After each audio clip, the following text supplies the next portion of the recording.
Hey, we're joined by Josh Logan from Guardian Training and Consulting. Josh, thank you for coming on the show today and sharing your wisdom with everybody. Thanks for having me. Uh, well, Josh, can you tell our audience a little bit about who Josh Logan is and what Guardian Training, or what you do at Guardian Training? Sure. Yeah, my name is Josh Logan. I co-founded Guardian Training Consulting with my lovely wife. My background, Southeast Ohio, 60-acre horse farm. Moved out of Southeast Ohio because of the white stuff that falls from the sky, commonly referred to as snow, and moved out to sunny Arizona, Phoenix area. And all I wanted to be in my life was an F-15 pilot. That was like my dream to be an Eagle driver, and so I went to Arizona State University, and you know, um, you know, realized I suck hardcore at math. Like, don't ask me to do public math. Really, really embarrassing. My fifth grade teacher told me that if you'll never have a calculator wherever you go, Josh, and proved her wrong with the iPhone, and now I have a calculator in my hand. And so just realized it wasn't the cards, and so I joined the United States Air Force to go see the world on their dime, go to exotic Asia and Europe, and went to Minot, North Dakota. If you don't know where that's at, it's not exotic. And so my job up there was to secure the nuclear weapons, specifically the intercontinental ballistic missiles. So I did convoy operations. So we'd have to transport the Minuteman III warheads anywhere from 70 to 100 miles around the Minot Air Force Base. And so I was in the backseat of a helicopter as a tactical response force member, then subsequently leader. And so we were the airborne response unit for convoy nuclear weapons operations. Got out, joined the city of Minot, North Dakota Police Department, about 60 officers sworn, and did 2 years there. Kind of cut my teeth as a young, bright-eyed, bushy-tailed patrolman. Watched the city go from Mayberry to murder capital North Dakota due to the oil fields being opened up. They found a large reserve under Lake Sakakawea, and then we had a century flood happen in 2011. It destroyed our town Katrina style, and I got to see the National Incident Management System, or NIMS, get activated. And I'm like, I got to get back. And then I went to finally got back to Arizona and worked for the city of Chandler Police Department for about 10 years. My entire career, I worked the streets. So I did gang member. So I call my three food groups gang members, dope, and guns. Those are what I worked. Worked the streets and became a fire instructor, became a fire instructor in the civilian sector, and then in the law enforcement sector. Had an awesome opportunities to learn from just great mentors. I still have a lot of great mentors. Then had the awesome opportunity to work and be certified by the Federal Law Enforcement Training Centers, or FLETC, as an active shooter instructor. Fast forward to the career, 2018, 2016, got divorced, kind of checked every law enforcement box, go through a critical incident, get sued for multi-millions of dollars, get a divorce, become a Conway Twitty song for a little while, and then version 1.0 walked out the door, and version 2.0, my wife now, Karen, background of Karen, 11 years with the Chicago Police Department, and then 11 years as a federal air marshal. Karen walked through my life, and we started teaching together. And in 2018, we decided to start Guardian while I was still a cop, and kind of taught on the side as a, lack of a better term, a hobbyist grade instructor. Had a day job, did a side gig, kind of like I did for about 15 years before that. And then 2020, end of 2019, beginning of 2020, Karen and I decided to get married. And then about 20 days later, I resigned and retired from the Chandler Police Department. And so February 1st of 2020 was my first day as full-time entrepreneur. No more paycheck, no more security, 100% entrepreneur, and haven't looked back. And it's been fun ever since. And so started the business with Karen and I, and then as we started growing and growing and growing, we year after year. Obviously, COVID was just horrible. I mean, it was a scary time from a perspective of business Hmm. wise. Not talking about the virus, but the business wise, super scary time. But we made it. We survived it. Then fast forward, we uh, started taking on instructors. We partnered with the United States Concealed Carry Association, or the USCCA. Super tight partnership with them. And then became a certified instructor, and then became a training counselor. So that means I train other instructors. And then joined a lot of other like ILFE, or the International Association of Law Enforcement Fire Instructors, ILETA, myriad of different other organizations. So now I teach at a lot of those conferences, and then I also do expert witness work as well. As so, I have two homicide cases I currently work right now, and work with that. Our kind of our bread and butter for Guardian is the civilian sector is concealed carry classes. Arizona being a constitutional carry state, although you still can get a concealed carry permit. Firearms training from pistol, rifle, shotgun, all the way up to precision rifle. We have a sniper and precision rifle instructor as well. And then we have, our stop the bleed programs, or emergency first aid fundamentals, all the way up to TECC and TCCC, and first responder stuff. And then our law enforcement division is really, tailored to helping law enforcement officers, in firearms tactics and bleeding control. So we kind of do it's a multifaceted, holistic approach. The ethos of our company is, what are you doing today to prepare for tomorrow? And that's what Guardian is. And we have about 12 different instructors from varying different backgrounds, including one that was a former superintendent of the Chicago Police Department. One was a sniper instructor for the entire Jordanian Army. We have our own TI simulator, as evidenced by my office here. So we do simulation training where we put people in real world scenarios, ranging from robberies to active shooters and everything in between. So, um, 6 years going on strong, and happier than I've ever been in my entire life. That's Hmm. kind of in a nutshell. Well, that's really good because it gives us a good reference point for what our next topic for the show is going to be. And that is, I saw on social media that you were taking the Force Science Institute analyst course, and always wanted to talk to somebody because I have yet to be able to attend it. Just hasn't been in the cards for me to actually attend it. We've had Dr. Bill Lewinsky on. We've had Dr. Alexis Hartwell. We had a bunch of their instructors on it, but never talked to a student. And like to hear your take on where that fits into what you're doing and things that you've taken away from that course. Sure. It was honestly one of the most intellectually challenging courses that I've taken in a very long time. You know, uh, you know, I'm the first person in my family to graduate college. And going through the multiple degrees that I've had in my professional career, this was one of the most intellectually challenging from a perspective of it wasn't impossible, but there's a lot to it. I mean, you're looking at 1,400 slides. So there's about, I'd say, give or take, for me to understanding the anatomy and physiology and all of that. The pre-course work was about 5 hours or so, give or take, and then there was like 30 or so hours or so in, and then there's about another 6 to 7 hours post work, tests and quizzes and everything like that, case reviews. A lot of people take this class to become expert witnesses, to work towards that word of the legal term of expert, not the YouTube made up term of expert, but to Hmm. to be qualified as an expert and what desired in court. I kind of did it backwards. I've been doing expert work for about a year, and then this came up in my area, and so I just jumped at it. It's not a cheap course by any stretch of imagination. You're looking at, I think it's like $1,700, but the sheer amount of information. I mean, right now I'm looking at my three books that I have. You're looking at close to 1,200 pages worth of peer review research, to your I mean, the whole class was taught by MDs and PhDs and very experienced police officers. So you had kind of three viewpoints: from the philosophy side, the medical side for the MD, and then the experiential side of your police officers that are teaching.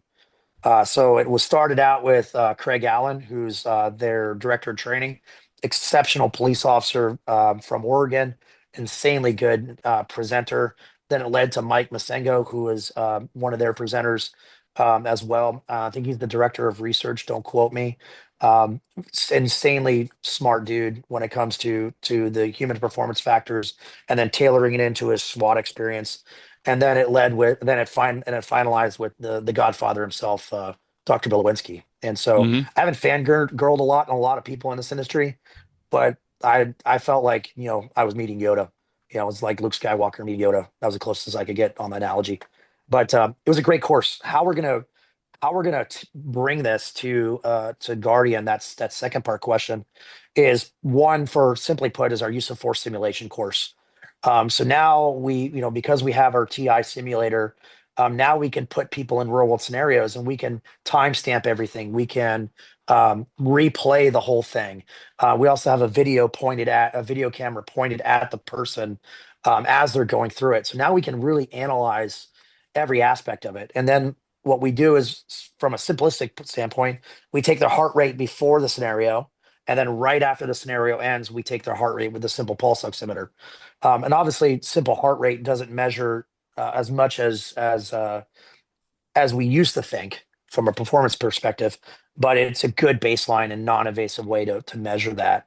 So using that in helping me develop my instructors to be better, I guess, purveyors and judges of use of force, but then also in my expert witness work as well, helping you know police officers navigate the criminal justice system, and or right now I'm actually helping a lot of self-defense cases, particularly USCCA folks that need that help, and offering my opinion when it's needed. So it's kind of both. And it's kind of going into it's really going in every aspect, from the use of force, but then also concealed carry classes.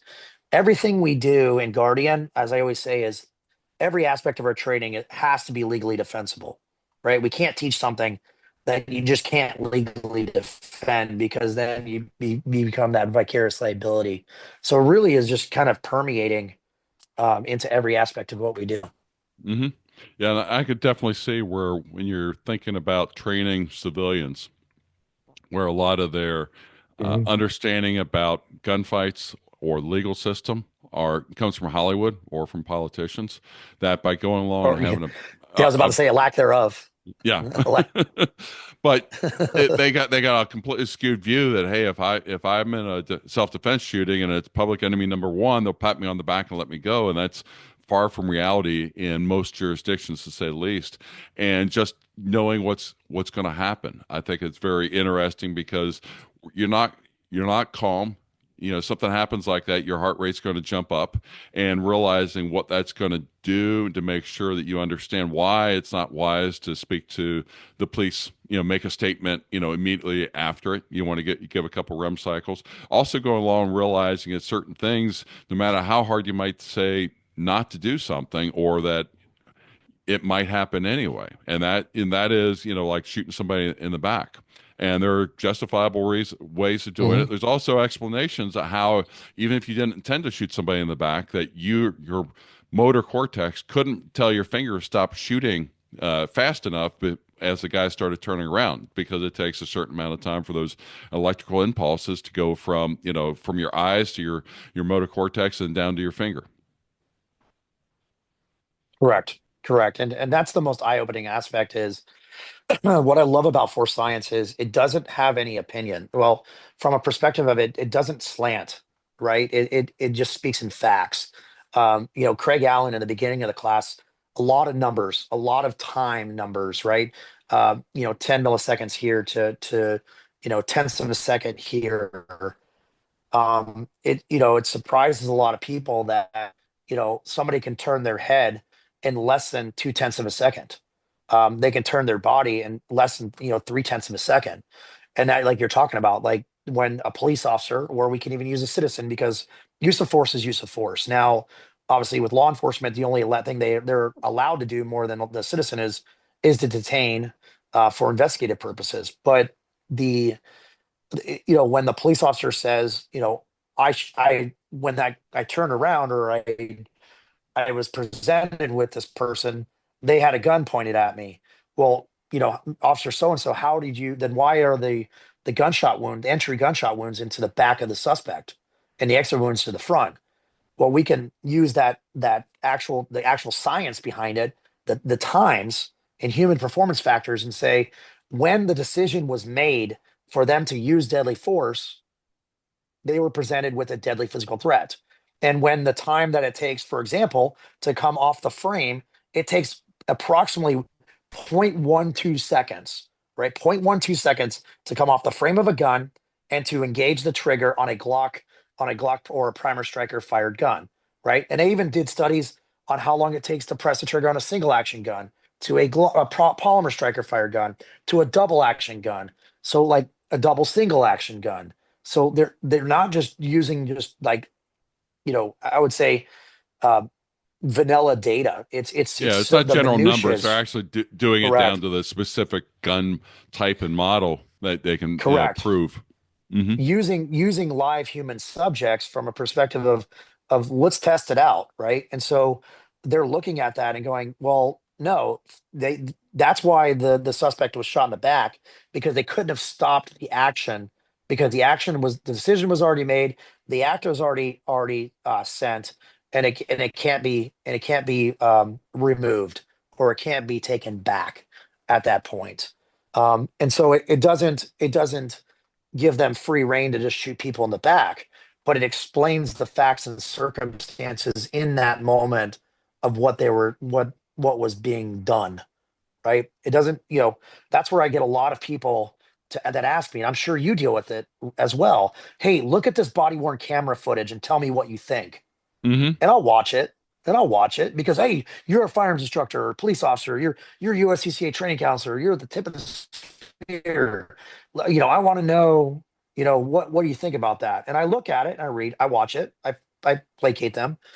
And then I'll go, all right, so where's the police reports? Where's the victim statement? Where's the witness statements? Where's the forensics? Oh no, this is all I have. So tell me what you think. And I'm like, well, how about we wait for all the facts to come out? Right? I Hmm. mean, the one thing, so we're looking at a two-dimensional rendering of a three-dimensional world, right, at a basic level. We don't factor in the officers or even the citizens' training experience or lack thereof in that by watching a body-worn camera or surveillance video. And so it's limited. So when I see, people render judgment of videos on YouTube or Instagram or whatever the case may be without those facts supporting facts, it's problematic at best. And not to poo-poo on them, it's from a professional standpoint. And what we train the public to do is for them to come to people like us and to do the Roman Colosseum thumbs up or Roman Colosseum thumbs down, Hmm. right? Tell me what you think. They're like, because it doesn't look good. I'm like, it never should look good. It's called violence. It never looks Right. good, Hmm. right? But I can tell people this. They're like, oh man, I can, violence is bad and da da da. I'm like, no, you love it. And they're like, what do you mean? I'm like, why is the UFC so successful? Why was the Roman Coliseum so successful? Why do you slow down when you say red and blue lights and rubberneck on the freeway? Because you're looking for gore. So don't virtue signal Hmm. me on that. But it's our human nature to be intrigued by that, the train wreck. Let's just call it for that. Um, but I get that a lot, and I'm sure you get it a lot. Yeah. Even USCCA instructors get that a Yeah. lot, Well, and as I go along, explain to people every time they ask about, what do you think about, what you saw in the news last night, or do you see that news report last night, and tell them it's like right? it's all in the minutia. Yeah, how far away? What happened before? Correct. What happened during? What was what was their capability? And that's where, Correct. well, they didn't have a gun; they only had a knife, and it's like, well, the weapon doesn't matter as long as you're in fear for death or severe bodily harm. The weapon's irrelevant because that is your defense from a self-defense standpoint, and that's where you got to start looking at the minutia. What were they doing? Sure. How close were they? Because a knife, obviously, you can't shoot them 50 feet away and say or fear. But if they were 10 feet away, then you could. But a gun, you could at 50, and But that's if they where it were, all depends. yeah, yep. But if Hmm. they were 50 feet away, right? But if they were 50 feet away from you and they're attacking another individual, and you're Right. in a state like Arizona that you're allowed to protect innocent people, and maybe that wasn't captured in the video, then you lack a big word that we bring into context. You lack context. And so Hmm. you could have seen body worn camera of me when I was on the job, right? So when I walk up to you and I want to just talk to you, good, honest, law-abiding citizen, I'm going to come up and go, "Hey, my name's Officer Logan. I work for the Chandler Police Department. Da da da da." But would you believe that I've contacted gang members in my career that I've arrested, and they've said, if you ever put your hands on me ever again, I'm gonna freaking kill you. So, I arrest the guy for a warrant. He gets released later down the road because that's what they do. They get released, and then a couple weeks later, I I see that individual walking down the street. He has a felony warrant. I'm not going to walk up to that individual with the same level of casualness that I walk up to you at. So Hmm. I'm going to walk up and command that situation, tell him to sit down, maybe use some coarse language because to talk to a wolf, you kind of have to be a wolf, and you have to command that situation. And so if you see that video, you're probably going to believe that I'm being unprofessional, that I'm using, not in accordance with, a lot of what we perceive as polite policing. And so Hmm. I'm going to put them in handcuffs probably immediately. But if you lack that context of that previous contact and you just see it from that siloed version, you're going to think I'm a prick, that I'm a bad cop, You're and you lack needlessly escalating the context. situation, is what they Correct, call it, you exactly. know? And I'm Hmm. being unreasonable in my show of force. And so that's the problem that I see a lot of, keyboard commandos, lack of better terms, when they go, well, I don't believe that's right. I'm like, well, we're not here to talk about what's right or wrong. Or I hear this a lot in the news. That seemed like overkill. The problem with that word is it's not a legal term. There's no legal standing of overkill. That is a very an emotionally based argument, right? Like if you and I enter that discussion, it's really what you're entering is an argument at that point, Hmm. and you're not going to convince the other person of anything. Well, And it's an opinion, and I can yes, have an opinion. You can have an opinion. Everybody's allowed to have an opinion. Doesn't mean it's right or wrong, and you can't. If the other person's not willing to come off their opinion, then you're at loggerheads. I'm told I'm wrong all the time. I'm married. So, Hmm. Me I too. was just teaching yeah, I was all right. I was just teaching a class the other day, and I was teaching a rifle class the other day, and one of the students goes, "Oh yeah, you're right." And I'm like, "Can you say that one more time?" And they're like, "What?" And I'm like, "Just say you're right one more time because I don't get enough at home." Turn their So tape recorder on real fast to make sure, or your correct. your iPhone. Showing my age saying tape recorder, but yeah, record that so you can play Right. it back that evening when you're told you're not right. Hmm. Correct. And so like it's but with the advent of body worn camera footage and with cameras being everywhere, we have a lot of, lack of a better term, self-proclaimed experts. And going back to this whole force science class, I thought I had a really good grasp on neuroscience and neurochemistry. And then you're taught by the likes of PhDs, MDs, and guys that have just been doing this for umpteen amount of years. And it's crazy the humility. That's the crazy part. Going to that class is the humility that they have, um, and it's just insane. And they're the nicest people in the world. So it's easy to learn from somebody that's not speaking down to you, right? I mean, we had an MD and a doctor in there that what at no point did I feel like he was saying, "Hey, stupid, stupid beat cop, listen up." They used the correct terminology. It usually was six syllables in Latin, and I had to make sure I spell it right. But but they also explained the why behind it and the that behind it without patronizing or pandering anybody. So I was really impressed by the class, simply put. Yeah, the people from Force Science that I've talked to in the past at conferences and such, they are very humble. From the standpoint they don't sit there and say, "Hey, Yeah. look at me." They like putting the facts out there and then letting them go along and either justify or convict the person. Depending upon how it goes. But the science is the science, and you apply it, and it's the proper way of looking at things, because it's peer reviewed science, and nobody's come up with anything better, nor have they disproved it either. No, and like I said, before we got on online, like the looking at back through our history of law enforcement and even use of force as a whole, we were kind of just rubbing two sticks together like cavemen. And then Dr. Bill Lewinsky comes along with his crew and pulls out a Zippo lighter and we're like, oh, you made fire in hand. And so I'm really impressed by that. I'm really excited to, I mean, I still, the level, the amount of information, it's as close to a rocket launcher to the face, level of information. It's not impossible, but to succeed in this class, you have to take notes. You have to take notes. You have to listen. You can't. This is not a gentleman's class by any stretch of imagination. Just like, I can definitely tell your USCCA instructor classes, like mine, you pay to play.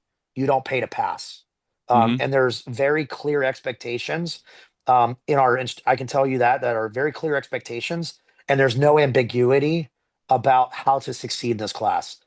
Damn near we give them the answers, right? This is the expectations. There's no surprises. This is how you succeed, and all you have to do is perform.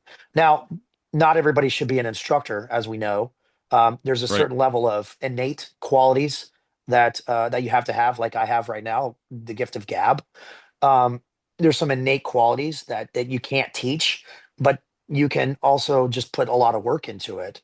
And I tell them like I tell them directly in my emails. It's like a 3-page email that I send my instructor candidates before they attend the USCCA instructor class, saying that, this is how I will dress like an instructor. You're being evaluated every step of the way. And your success is directly correlated to how much preparation you put into this, right? And there's a lot of people that attend the Force Science Certified Analyst course that never become a certified analyst. They don't, because they don't possess the capability of it, or they just don't put in the work, and fail the tests. Um, and so, just like I say in my instructor class, and they never said it in the Force Science, but they allude to it. They will do everything in their power to make you successful, but they will never give you anything that you don't deserve. Hmm. And that's It's kind of how they said it. I say that directly to my instructor candidates. But that's what they said. Like, this is going to be a long haul. It was a lot of work. It was close for me. It was close to 60 hours, just for So me to put in the work that and to that do it was to a do it 5 day right. course, right? It was really no. So it was in person. So it's a hybrid course. So the in person is a hybrid course. They have an online, just purely online, um, uh, course. I just didn't want to do the purely online. The in-person course is cheaper, and it's hybrid. So you do a pre-course work like anatomy and human performance, and then there's it's like 3.5 days, 3.5 days of in-person, and then probably a day or so after. I finished the case reviews a little bit faster because than my partner, because I've already been doing expert witness work. My partner, the defense tax instructor, said, yeah, it took him about 2 hours, an hour and a half to finish the case reviews. It took me significantly shorter because I've already done case reviews, and I took gratuitous amounts of notes as well. So Hmm. for me, it took about 60 hours, all in about 60 hours, because I just wanted to do it right, lack of better terms. Yeah. Well, I'm gonna have to look up because I said in the beginning of this that I hadn't made it because they haven't come close enough to where I could fit it in my schedule, and I hadn't noticed that they do an online course. That is, thank They you for do. letting me know that. Yeah. I might actually be able to knock that out I think it's sooner only than I like, thought. don't quote me. It's like an extra $200 or $100 extra for the online, and then it's self-paced. So it's not as, lack of better terms, it's not as intense as the in person. I personally wanted the in person because I wanted to meet the man. I wanted to meet the be that. That's just kind of how I work. But if it's fiscally impossible, or you just can't fit in your timeline, then do the online class. Like the advanced specialist class, I believe is completely online. 18 weeks of online coursework. So, and that's super intense. Hmm. But yeah, they have the online version. I think that was after COVID, I believe. That was courtesy of COVID, I think. Yeah, last time I talked to Dr. Bill Lewinsky, it was pre-COVID, so that would make sense that maybe they adapted things during that time frame, and I just had Sure. not noticed that. So a little good piece of information there. Well, hey, Yeah, Josh, really good information on that. I there you think go. the one thing I would say for instructors to think about looking into it, because even if you're not thinking about being an expert witness or you don't want to dive super deep into the medical, it gives you a great background to help your students understand some of these dynamics. Yeah, And I think Josh has highlighted in what he's talked about in the last 30 minutes, what the benefits could be to you and your yeah, students if you just took the course. And whether you use it further, expert witness or other cases, it's up to you. But at least for your students, you'd be able to give them that additional boost to understand why certain things happen, or why they do certain things also when things get high stress situations. So very good information, Josh. Well, Josh, we've been asking all yeah. our And it's like season. I always say. Okay. Go ahead. Go ahead. Oh, Yeah, oh, yeah. well, Go you ahead. got one last thing to say, because I was going Oh, to ask you the season yeah. ending What? question. Yeah, yeah. Oh gosh. So yeah, one last thing I always say is always a student, sometimes a teacher, right? And even though, I'm the leader of my organization and the most senior instructor, I am trying to, you know, live by that code every day. Always a student, sometimes a teacher. Learning is lifelong. Do I recommend this to a brand new instructor? Probably not. I recommend getting a couple years under your belt before this. But like the likes of you and seasoned instructors, I think this is kind of a man. I personally, this is my Josh personal opinion. Every police commander and above chief needs to attend this class. Everybody that has at least, I think, a couple years under the belt teaching law and legal use of force needs to have this class under the belt. You know, and obviously the certification holds a certain level of gravitas. I'm not a cert hunter by any stretch of the imagination. It has to make sense, but there's something to be said uh, introducing yourself as a force science certified analyst. So um, those are my parting words on that. Yes, I definitely agree, and why it's on my kind of bucket list as an instructor to be able to say I'm a force science analyst certified.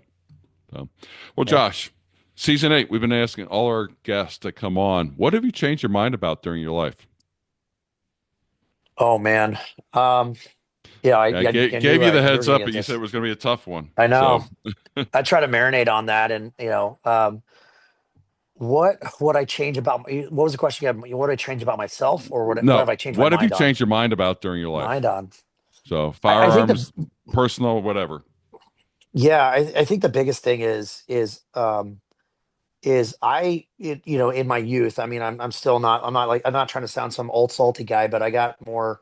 I definitely have some wisdom hairs on my beard and my hair, my head now, and maybe I have a little less hair on that end and more hair in some other areas.